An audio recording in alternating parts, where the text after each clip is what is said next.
Fala galera, começando mais um BoraCast. Hoje é a primeira edição do nosso BoraCast de marketing. Eu sou a Marta Moça. Eu sou a Rafa Brasileiro. E eu, Léo Maciel. E é isso aí, hoje o tema vai ser como encontrar o cliente ideal. Rafa, vamos começar desmistificando esse negócio de cliente ideal? Porque a galera pede muito isso pra gente lá, né? Bora. Como que é o cliente ideal? Bora. Primeira coisa que vocês precisam entender é que essa história de nicho é um fetiche, né? Você já pode começar assim? Já pode chegar pedrada. É uma visão assim muito deturpada de mercado, né? Acho que é uma coisa muito antiga você ficar... Claro que existem exceções, claro que se você é especialista, por exemplo, em consultórios odontológicos, ou eu sou especialista em academias, funciona isso, né? Claro que você consegue criar um posicionamento ali. Mas o posicionamento que o Bora escolheu já e funciona, e muitos dos nossos alunos replicam isso, é encontrar não o nicho, mas a pessoa com a qual a gente quer falar.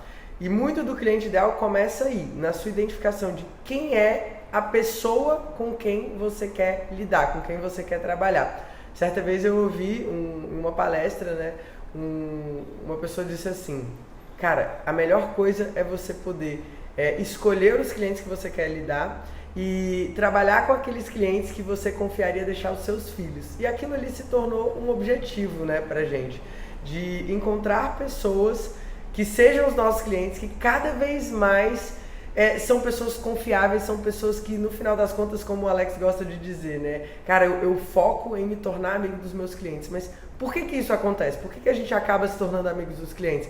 Porque em todo o processo de atração dos clientes, através de um marketing, né, um marketing ativo, um marketing consciente, a gente consegue chegar naquele cliente que é o cliente ideal e claramente ele pode se tornar um amigo. Então, o foco, ao invés de estar no nicho, ao invés de estar no objeto, ao invés de estar no mercado, ele tem que estar, na nossa visão, claro, né? Você pode discordar, inclusive, mas na nossa visão, ele tem que estar na pessoa. Então, quando a gente sabe com quem que a gente quer lidar, qual cliente que a gente quer atender, a gente consegue usar todos os mecanismos, né?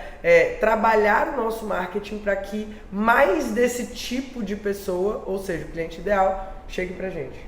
É isso aí? Quer complementar alguma coisa aí? Eu gosto muito de dizer também que o nicho, ele é um ponto de partida, não a linha de chegada, sabe? Ele é um referencial ali, muitas vezes, só para você filtrar aonde você vai, muitas vezes, colocar mais energia por conta das suas habilidades, porque às vezes você tem mais habilidades com interiores, por exemplo, e aí você desenvolve um trabalho desse com mais velocidade, com mais apreço, com mais energia, mas isso não quer dizer que você tenha que ficar limitado àquilo ali, até porque muitas vezes quando você está começando, você precisa experimentar vários mercados, você precisa experimentar vários clientes para você entender qual é o cliente que você tem sinergia, qual é o cliente que você tem velocidade e qual é o cliente que você diz assim, cara, eu não quero trabalhar com esse tipo de cliente, não quero trabalhar com esse tipo de projeto, porque para mim não vale a pena. Inclusive, uma coisa engraçada, não sei se você vai lembrar disso, mas quando a gente estava lá no início do Bora, estudando muito sobre marketing, falando, cara, como que a gente vai se posicionar? A primeira coisa foi, precisamos definir um nicho, né? Precisamos definir um nicho. E aí, nessa história do nicho, a gente achava que o nosso nicho era fazer escritório de advocacia. Porque, por coincidência, a gente estava fazendo alguns escritórios de advocacia. E aí a gente começou a fazer uma investigação e, cara, me desculpem os advogados, tenho vários na família, adoro os meus próximos, mas não era, quando eu fui entender a fundo o perfil do advogado, eu falei, cara, mas não tem nada a ver, não é com essa pessoa que eu quero lidar. Tudo bem eu fazer um escritório de advocacia aqui, outro ali, porque essa pessoa, esse é um advogado que tem uma identificação de valores comigo. Mas é tão estranho que a gente fica muito focado no nicho. E por isso que eu falei que é um fetiche, por isso que eu quero que a galera que esteja ouvindo a gente, né, os arquitetos e engenheiros que estão ouvindo a gente, não achem que o primeiro passo e o passo mais decisivo é definir o nicho. É muito mais do que isso, é descobrir quem é a pessoa, com quem você quer trabalhar. Muito mais no micro, né, do que no macro, no sentido de você pensar numa área... Porque dentro de advogado, você tem tudo quanto é tipo de advogado. Você tem advogado criminalista, médicos, vou fazer só pra dermato agora. Aí você começa, eu imagino que assim... Mas a parada é mais profunda, não é mais de micro e macro, é mais de personalidade. Porque, por exemplo, tem o médico que é dermatologista, tem o médico que é neurologista, tem o médico que é... Só que tem o que é neurologista e que é babaca, e tem o que é neurologista e que é o seu cliente ideal. Sim. E tem o advogado que é criminalista, que é um babaca, e tem o criminalista que é o seu cliente ideal. Então, quando a gente foca muito nesse mercado, e cara, experiência própria, né? A gente já lidou com muito cliente babaca, né? Essa é a verdade. Porque a gente não sabia se posicionar, a gente não conseguia filtrar o cliente bom e no desespero de boleto para pagar, né? Você acaba pegando qualquer coisa. E aí, esse tipo de cliente, ele dá muito mais trabalho do que portfólio, experiência. É claro que é uma experiência boa de como não fazer, né? É uma experiência de, cara, eu nunca mais quero pegar uma pessoa assim. Mas é cliente que não te valoriza, né? Eu não sei se a galera vai se identificar, mas eu acredito que a lista é interminável. Cliente que não te valoriza, cliente que não te respeita, cliente que acha que tá fazendo um favor para você por te contratar. Tem medo de você estar roubando ele, passando a perna. Exatamente, desconfiado, não te fala quanto tem para gastar. Eu tava esses dias conversando com umas alunas, né? E aí o pessoal, Rafa, a maior dificuldade que eu tenho é que o cliente me fale quanto ele tem para gastar. Eu falei, opa, para tudo. O cliente tá errado. Você não se comunicou certo, claro, tem uma parcela aí de responsabilidade, mas esse cliente não confia em você. Ele não é o cliente ideal. O cliente ideal confia no profissional. E é interessante você falar dessa coisa da confiança, porque o processo de construção de confiança hoje em dia, ele é todo baseado na experiência que essa pessoa tem antes de te conhecer. Sim. Muitas vezes é aquela coisa da indicação ainda, de preciso de um arquiteto, preciso de um designer, enfim, um engenheiro, e aí a pessoa pega o contato, a primeira coisa que ela faz é ir lá no Instagram da pessoa para dar uma olhada em como é esse perfil, né? Se ele é um perfil ativo, se a pessoa está presente, se a organização do perfil é legal, se a comunicação é boa. Então, se essa pessoa ela olha seu perfil e já diz de cara assim, cara, não sei se eu confio nesse cara não sei se eu posso deixar a chave da minha casa com ele. Tem 3 meses sem postagem aqui, será que tá falido? Então, vamos entrar um pouco nisso aí, porque eu acredito que uma das maiores dúvidas das pessoas, e até vocês falaram, não vou pensar em nicho, eu vou pensar em conduzir o meu marketing para atrair o cliente ideal, que é esse cliente que não é babaca, né, que não me valoriza, etc, etc. Mas esse mecanismo do marketing que vai gerar essa presença digital, digamos assim, né, consistente e tal. A galera comete um monte de erro fazendo isso, tentando fazer isso, né? De onde vocês acham que vem? Quais são as coisas que as pessoas definitivamente não podem fazer na hora que elas estão tentando atrair esse cliente ideal? Na verdade, eu acho que as coisas que ela tem que fazer, né? Ela tem que comunicar. A pessoa, um profissional, um arquiteto, um engenheiro, ou alguém que está na área, né? Ela precisa deixar claro, aí tem vários mecanismos, mas ela precisa deixar claro com quem que ela quer falar. Porque aí, cara, uma frase do Fernando Anitelli que eu adoro, que ele diz assim, os opostos se distraem e os dispostos se atraem. Essa coisa de que os opostos se atraem, eu acho isso uma balela, porque aves de mesma plumagem voam juntas, né? Eu tô cheio de frasezinha hoje, mas é porque, cara, as aves de mesma plumagem, elas voam juntas. É só você observar a natureza, é só você observar os ambientes, é só você ir num evento. Você vai ver que pessoas semelhantes, elas estão sempre próximas umas das outras. E aí, se você comunica aquilo que você é, aquilo que você acredita, os seus valores, né? A forma como você lida com os seus projetos, com as suas obras, você vai atrair mais pessoas que gostam daquilo ali. E aí você já tem ali uma sinergia muito maior entre profissional e cliente. Mas e isso evita muitas dores de Deixa eu dar uma cabeça. desconstruída aqui, porque eu acho que a galera acha que está fazendo isso, mas na verdade não tá. Né? A galera, às vezes, a gente tem alunos que fazem marketing e tal, e outro dia a gente estava conversando com alguns alunos e eles estavam falando, poxa, eu estava dando dica, estava te explicando uma série de coisas e não estava conseguindo atrair cliente, aí de repente quando eu parei de dar dica, só comecei a falar do meu trabalho, as pessoas começaram a se interessar. Então assim, eu acho que é importante a gente tangibilizar o que as pessoas fazem de errado, porque eu acredito que tem pouca gente fazendo isso, né? Vamos falar a verdade, arquiteto que realmente trabalha com projeto e com obra, que não é só influencer, é uma pessoa que realmente está ali no dia a dia atendendo clientes. né? Qual que é a diferença? O que ele não pode fazer, digamos assim? Eu acho que isso eu percebi logo no início do mercado digital, que é o seguinte: o mercado digital ele deu aquele boom, cursos online, treinamentos, etc. E muita gente tentou replicar aquele formato para o mercado de arquitetura e construção. Só que a gente precisa entender a diferença entre você vender um produto de informação e você vender um serviço de execução. Legal. Um serviço de execução, a pessoa não está interessada em aprender como é que funciona uma instalação de uma lâmpada de LED. Ela quer que você resolva. Então você precisa mostrar para aquela pessoa, existe complexidade? Existe. Mas deixa comigo aqui que eu resolvo. Essa é a mensagem. E eu acho que isso fica muito claro para a galera ver isso na prática, né? É seguir o Bora na Obra, Sim. que é uma empresa de serviço, de treinamento, e seguir o Bora Arc e Bora Construtora. Exatamente. São duas comunicações muito distintas, né? E eu acho que o erro está aí, porque a galera via a gente fazendo esse trabalho muito no Bora na Obra, né? Sim. E aí ficava tentando replicar aquilo, porque a gente não ensinava também. A gente começou a falar sobre marketing tem muito pouco tempo, né? Tem um ano e pouco que a gente começou a se posicionar ajudando as pessoas sobre marketing, que é o que a gente faz, mas a gente demorou muito a tomar isso, só que não tinha ninguém falando, né? E aí a gente falou, cara, o que a gente faz aqui funciona, a gente tá com lista de espera. Hoje, inclusive, né, vamos datar esse nosso encontro aqui. A gente tá em dezembro de 2020, foi um ano de tudo que aconteceu, né?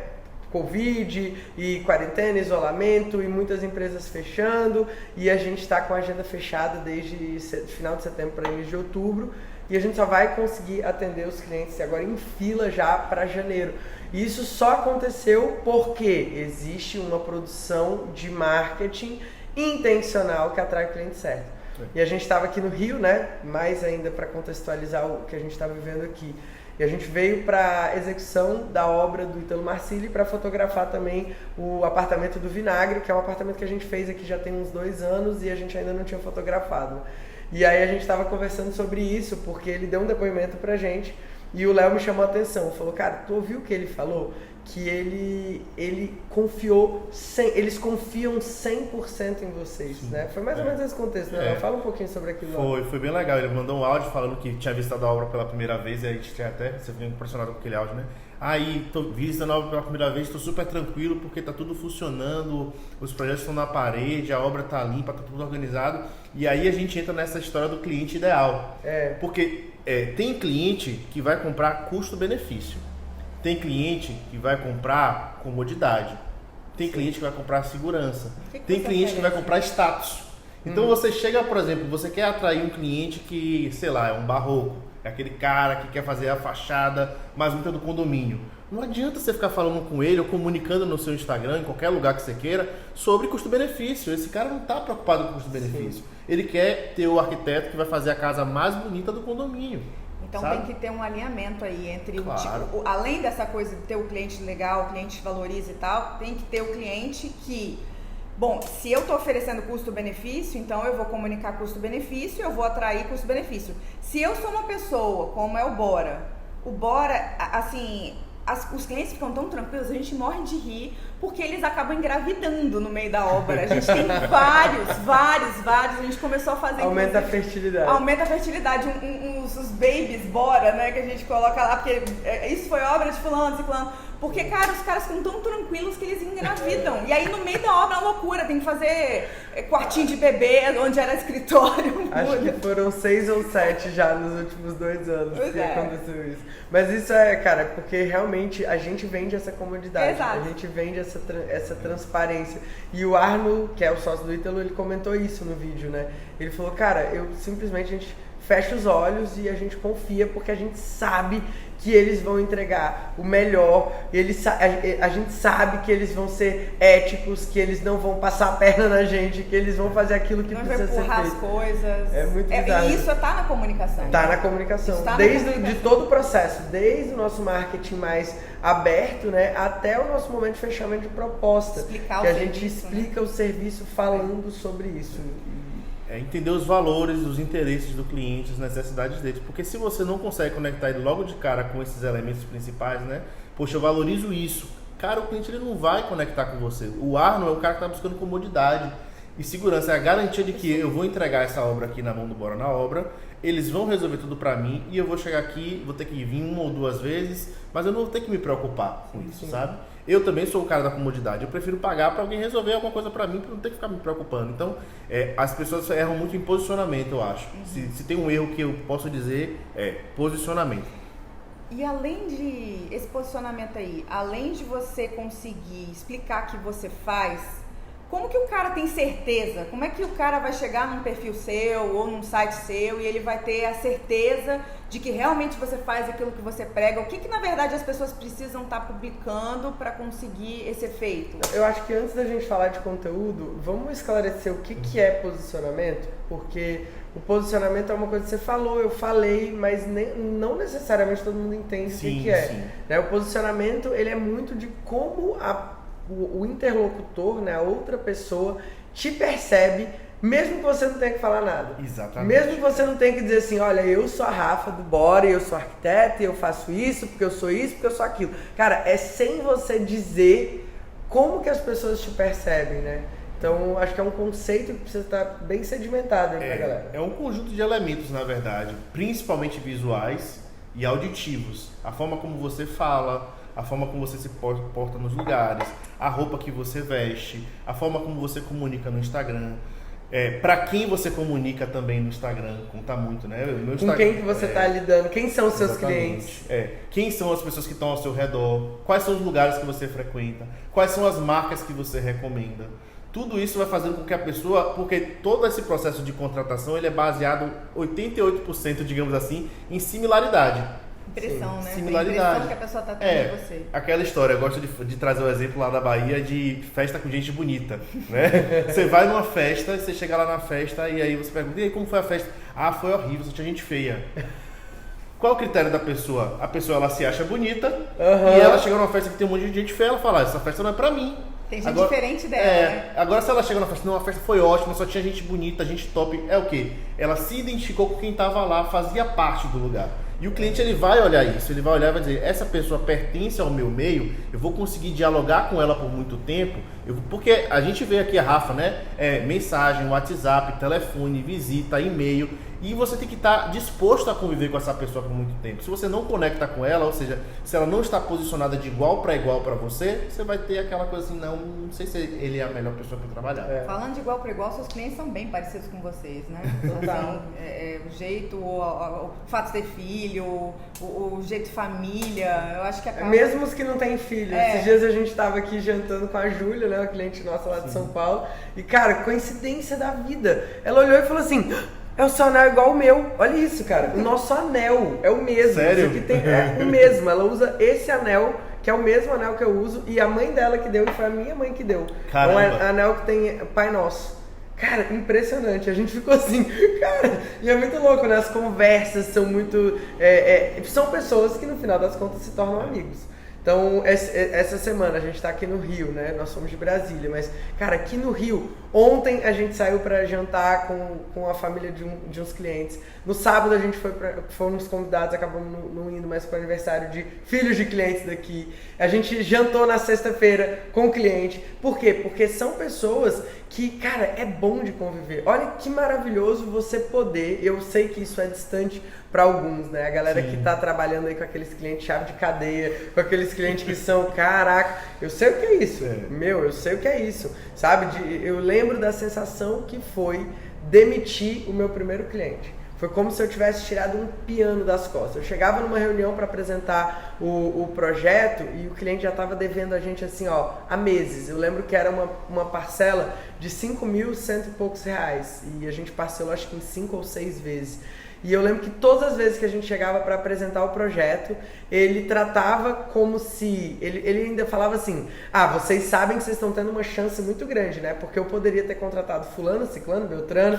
E aí ele, além disso, e ele ainda estava devendo a gente, o filho da égua, ele ainda estava devendo a gente. Ele dizia que podia contratar quem fosse, mas não tinha dinheiro nem para pagar a gente.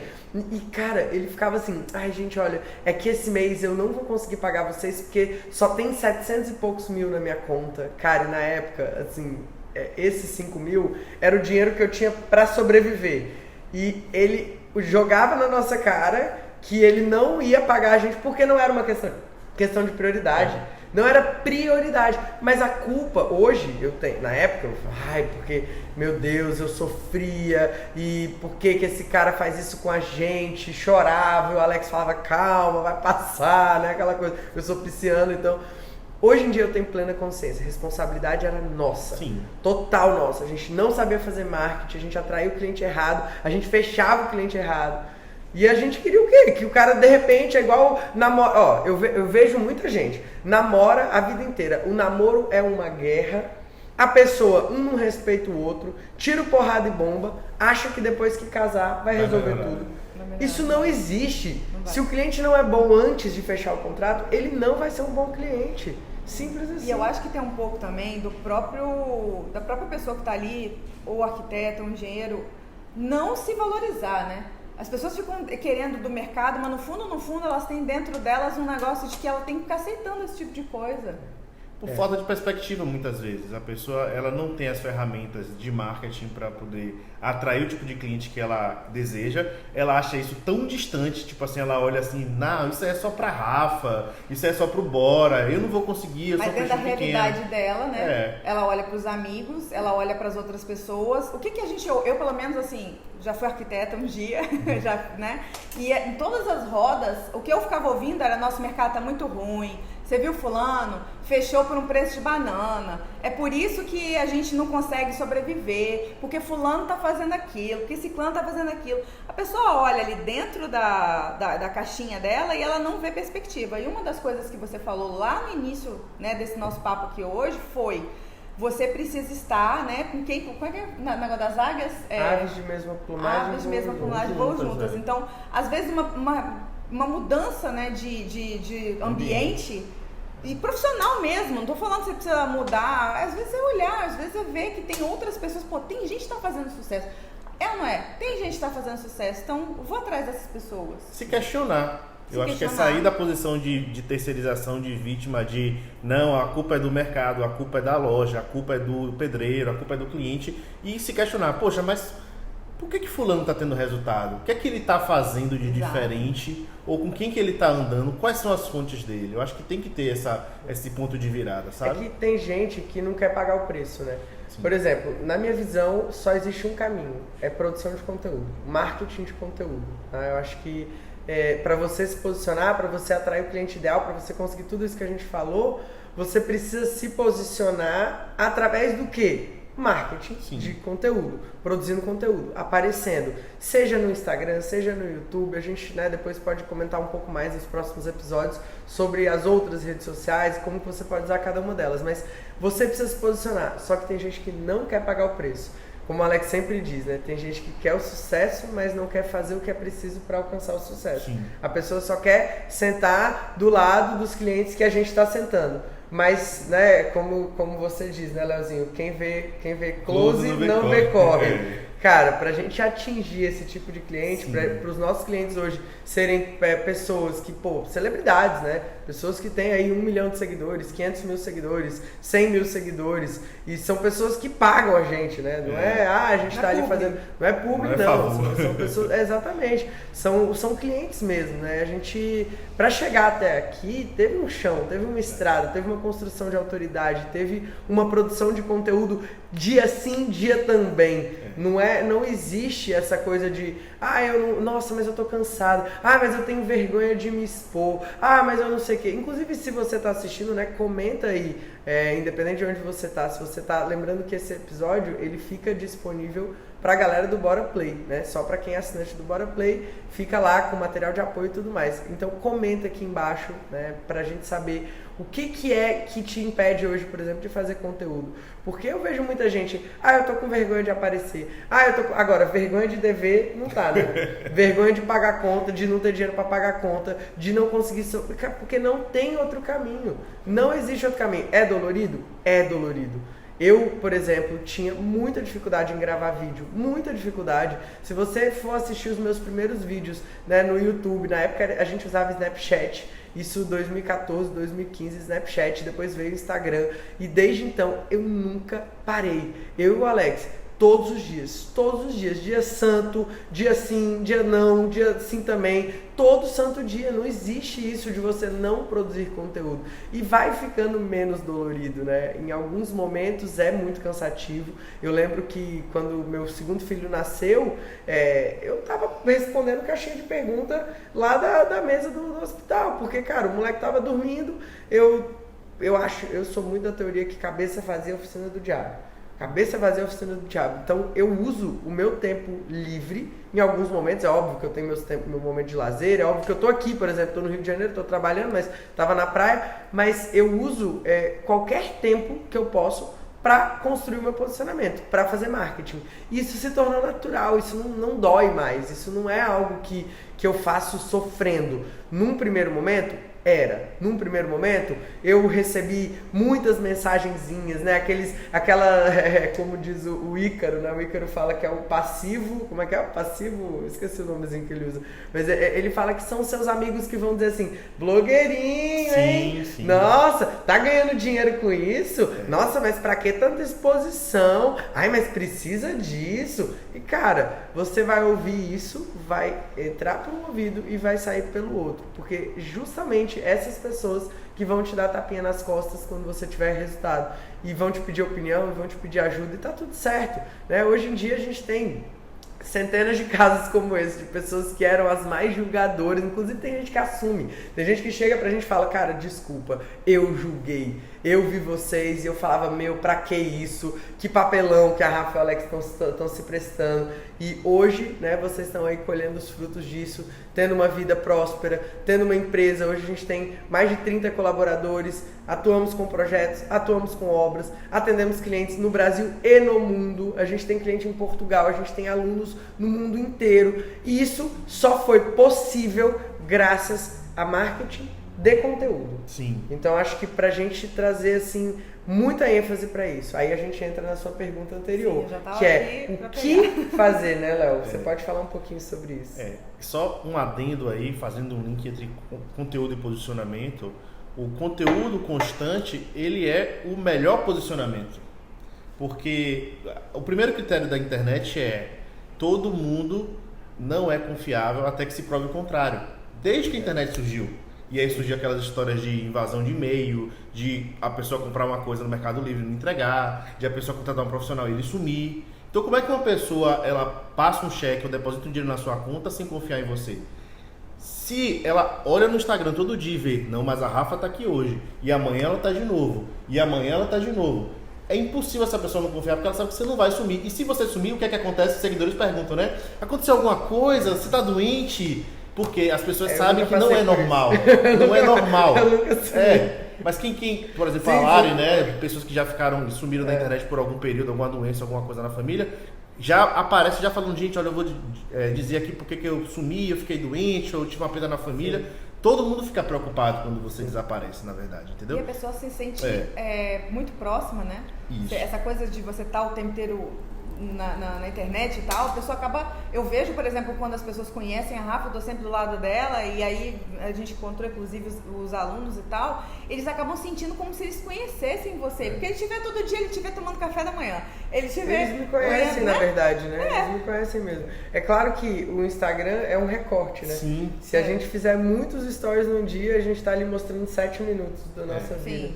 Mas é um recorte que, se você faz isso com estratégia, com consistência, você constrói isso que você falou. Então a constância, ela é o resumo, né? A constância, ela prova que você é confiável, e aí tem aquela dificuldade. O que é que eu vou produzir de conteúdo? Léo, mas eu não tenho ideia, mas eu não sei o que fazer.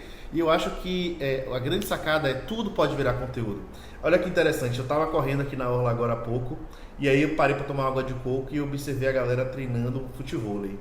E eu fiquei pensando assim, cara, quantas pessoas chegam pra mim e me perguntam, Léo, mas eu não sei fazer vídeo, mas eu não sei gravar vídeo, me dá uma dica de como fazer um vídeo. E eu fiquei pensando, cara, você quer ser bom em alguma coisa, você tem que treinar. Aquela galera que tá ali no futevôlei, batendo no ombro na bola várias vezes, a mesma bola no ombro, tá treinando pra quando chegar no jogo, sei lá, no sábado, esse cara vai estar bom porque ele treinou. Aí eu pergunto, você que tá querendo gravar vídeo, quantos vídeos você já gravou? Quantos stories você já fez? Quantas lives você já tentou fazer? Às vezes a pessoa ela quer acertar de primeira, a primeira O primeiro vídeo que ela faz... Não existe. Sabe? Tem que entender que vai doer, vai demorar, vai ser difícil, mas o bônus vale a pena. Então, é você começar a ter um olhar de tudo pode virar conteúdo. E também tem uma outra parada, que é mais radical ainda. Não existe outro caminho. Se não fizer, vai ser engolido. Exatamente. Pelo mercado. O mercado não tem mais espaço para pessoas sem reputação, para pessoas que não têm presença digital, né? Hoje, ainda mais depois de tudo isso que a gente viveu esse ano, quase todas as iniciativas de compra, elas se dão com o apoio da internet. É só você ver, por exemplo, vai no shopping, qualquer pessoa, é só você observar como consumidor. Você vai no shopping, você vai comprar um tênis. Você entra na loja, você olha o tênis. O que você faz antes de fechar com a loja? Você entra na internet, bota aquele modelo, aí tu vê quanto que é aquele tênis, aí você fala, tá bom, o preço é esse. Se o tênis estiver em outro preço, você já fala, não, obrigado. Você já viu o tênis ali, tu compra de outro lugar. Porque as pessoas tomam decisão junto com a internet hoje. Em abril desse ano, 2020, a gente teve um aumento de 40% de primeiras compras na internet. Abril, foi quando logo depois da pandemia. As pessoas não tinham mais a opção de, eu preciso fazer mercado, vou fazer na internet. Eu nunca mais fiz compras de mercado. Eu também não. E depois que a pessoa faz, ela não quer voltar, não tem volta, porque ela vê a comodidade que né? Exatamente. Então, eu acho que a produção de conteúdo, ela tem que ser leve. E o que é ser leve? Primeiro, você não se cobrar tanto e respeitar o processo de aprendizagem. Parece que o adulto, ele chega numa fase que ele não aceita mais, que ele não pode errar. Sabe? E ele tem que entender que, cara, se você está começando a fazer uma coisa que você nunca fez, você é um bebê naquilo. E vai ser ruim. Vai ser ruim. Vai ser ruim. Sabe? Você vai tirar uma foto com a iluminação ao contrário, você vai escrever uma legenda que não ficou tão legal, e aí a leveza eu posso apagar isso daqui. Sim. Sabe? Eu posso fazer de novo se não ficou certo. Eu posso pedir ajuda para alguém me ajudar. Eu posso ir em busca de auxílio também, né? E, cara, as pessoas ficam assim, mas se eu vou postar e vai ser ruim e vão me julgar. Cara, às vezes tu tá se apegando nisso, você tem lá 100 seguidores, 200 seguidores, o Instagram vai mostrar para 1% da sua audiência, 10 pessoas vão ver esse negócio, pelo amor de Deus. E normalmente é seu pai, sua mãe. Não faz o menor sentido. Cara, é sério, essas pessoas pagam suas contas, essas pessoas estão... Então assim, para de focar no que os outros vão achar de você. Esse é o maior erro do ser humano, esse é o maior medo do ser humano, mas isso foi a virada de chave para mim, assim, foi entender que se o meu resultado dependia disso, eu não ia mais me apegar a pequenas coisas, aos meus medos, às minhas limitações, porque tudo é treinável. A maioria das coisas dessas, de produção de vídeo, é só você observar, né, dominar, e aí depois você melhora, e aí você vai fazendo melhor. E uma filosofia de vida que eu tenho, erre logo, erre rápido. Quanto mais rápido você errar, mais perto você tá de fazer do jeito certo, do jeito que vai te posicionar, do jeito que vai trazer o cliente ideal para você. E uma dúvida muito grande que a galera tem nessa hora, né? Beleza, então eu vou passar por cima dos meus medos, eu vou postar. Aí, postar o quê, né? Não tenho portfólio direito, ou então não consegui tirar uma foto boa da minha obra. Como é que faz para começar, para dar um... Cara, é o que o Gary Vee fala, né? A gente precisa documentar a jornada. A documentação. Gary Vee, para quem não conhece, é um cara que ele é o pai da produção de conteúdo, né? Um dos expoentes aí que ensina, que fala, que vive isso na prática, né? E ele é uma inspiração pra gente no quesito que a gente precisa produzir conteúdo de forma natural, à medida que o conteúdo acontece. À medida que as coisas estão, então eu estou ali fazendo um desenvolvimento de projeto, eu pego um gancho daquilo e trago aquilo como um conteúdo. Eu estou fazendo uma visita numa loja, eu pego um gancho daquilo, eu mostro, eu contextualizo, eu trago dica, eu ensino, eu mostro o que eu sei, né? Eu estou fazendo uma entrega de uma obra, eu mostro, eu explico, né? A gente dá dicas, a gente contextualiza com o que seria aquilo de útil para o meu cliente ideal. Então é o tempo inteiro produzindo de uma forma muito natural. E tudo é conteúdo. E é muito louco, porque a gente é muito privilegiado, né? O mercado de projetos e obras não tem mistério para fazer conteúdo, porque tudo é obra. O ambiente que a gente está inserido é obra. A rua que você anda é obra. O restaurante que você vai é obra. O shopping que você vai é obra. Os projetos que você faz, os clientes, as coisas que você visita, os hotéis que você frequenta, tudo é obra. Então sempre é possível puxar algum gancho de conforto, de vida, de usabilidade, de função, de custo, né? Dependendo do alinhamento, do posicionamento que você quer criar. Então tudo é matéria de produção de conteúdo. Então não tem que ficar sofrendo com isso. É mais documentar a jornada e mostrar aquilo que você está vivendo. E é importante também o pessoal desmistificar essa história de que portfólio é um álbum de capa dura, com papel laminado, perfeitinho, que você vai mostrar para o seu cliente. O portfólio, ele é a construção da sua jornada. Sim. É você ir a uma obra e você documentar que você está na obra e que aquela obra foi datada em tal dia e que naquele dia você foi resolver tal problema, que você está em tal etapa. Tudo é portfólio no fim das contas. E pra gente, vamos além. O portfólio que a gente mais reconhece aqui não é o portfólio da obra pronta, não é o portfólio do projeto pronto, é o portfólio dos depoimentos dos clientes. Com certeza. Porque quando você tá com foco no resultado do cliente, não importa a foto, sabe? Eu vejo muito profissional apegado, inclusive isso é uma coisa que eu acho importante a gente falar. Eu vejo muito profissional que tá apegado com uma foto bonita do seu projeto ou da sua obra. Sim. Só que nesse apego da foto bonita, do projeto bonito, do conceito bonito, ele esquece que tem um ser humano ali atrás. Sim. E ele caga e anda, essa é a real. Ele caga e anda para satisfação do cliente, ele passa a focar apenas em como aquilo vai ficar bonito e vai compor pro portfólio dele. Cara, eu já ouvi vários profissionais renomados, pessoas que são influenciadoras, falando que, mas o meu portfólio é importante, porque o meu conceito é importante. Cara, o seu conceito, esquece isso. Só pegando o gancho no que você falou, o personagem principal do projeto é o cliente. Ele é o personagem, não é você, nem é a mesa de core que você vai colocar, nem é o piano que você vai levantar e içar, é o cliente. Ele que é o personagem, tudo acontece ao redor dele. Se você começar a trazer sua comunicação de conteúdo pensando em eu tenho esse cliente e com certeza quem está do outro lado pode se interessar também e pode se tornar o meu cliente, você vai começar a usar a similaridade como um elemento de atração do cliente ideal. Porque aí esse cliente vai olhar, poxa, olha que interessante, eu também gosto de churrasqueira. Eu vi no Story, por exemplo, o conteúdo que saiu no ar ontem, né, no Bora Arc, sobre som. A pessoa vê aquele conteúdo e fala, nossa, eu também gosto de som, eu também gosto de Netflix, eu também gosto de um som de qualidade. Gostei da dica da Rafa. Aí ele pega outra dica do USB. Aí daqui a pouco, poxa, quantas dicas legais, tudo que ela fala faz sentido pra mim. O que essa pessoa vai fazer?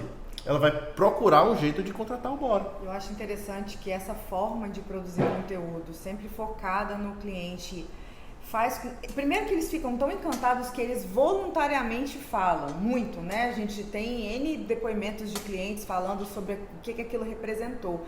E aí a gente leva aquela coisa da indicação, que é tão comum nesse mercado, para um outro nível, porque uma coisa é eu ser indicado, né, um amigo meu foi lá e me indicou um arquiteto. Outra é você estar seguindo uma pessoa e aí de repente você olha no Instagram dela, cara, quantas pessoas viram aquele depoimento? E aí você vai para outra similaridade, a similaridade do cara, poxa, fulano, né, o Ítalo lá, eu sou igual a ele, eu sou uma pessoa assim, ou a pessoa assada, é difícil dizer que é igual o Ítalo, pegar uma outra pessoa lá, mas enfim, você olha pra alguém e você fala, eu sou parecido com esse cliente do Bora, então quer dizer que o Bora pode me atender. Você não precisa conhecer, os seus clientes não precisam se conhecer entre si, né? Eu tenho muitos casos, assim, teve um depoimento recente de uma cliente que ela me pediu, inclusive ela falou, eu quero mandar um texto para vocês, que eu sou jornalista, eu gosto de escrever. E ela escreveu algo, assim, não vou lembrar exatamente as palavras, mas ela falou, eu vi um vídeo de uma cliente sua dizendo isso e eu gostaria de acrescentar isso. Porque quando ela disse isso, eu não esperava que era tanto. Hoje eu tenho consciência que é ainda mais. Então, no próprio depoimento dela, ela referencia um depoimento de outra cliente que ela nem conhece. Que ela viu. É uma pessoa que ela viu e ela falou, cara, eu quero essa menina aí, eu quero esse escritório aí. E aí ela já tem a visão dela acima do que ela esperava. Então, o cliente ideal, ele atrai mais o cliente ideal. E aí você entra num ciclo virtuoso de trabalhar apenas com aquelas pessoas que você tem prazer de trabalhar, né? E aí você não tem mais concorrência, porque esses clientes, eles desejam te contratar. Exatamente. Enfim, eu acho que a grande conclusão do que a gente chegou aqui para conseguir atrair o cliente ideal é você, na verdade, conseguir colecionar depoimentos, né? Depoimentos de clientes que vão fazer essa indicação em massa, de clientes que nem se conhecem entre si e que vão meio que levantar a bandeira do teu posicionamento que você foi construindo antes de contratar essas mesmas pessoas, né? Com certeza. E outra coisa que eu acho que precisa ser sedimentado também, que não tem outro caminho no seu marketing de conteúdo. Sim, com certeza. Porque sem o marketing de conteúdo você não consegue primeiro atrair esse cliente ideal para depois pegar o depoimento dele, para depois, entendeu?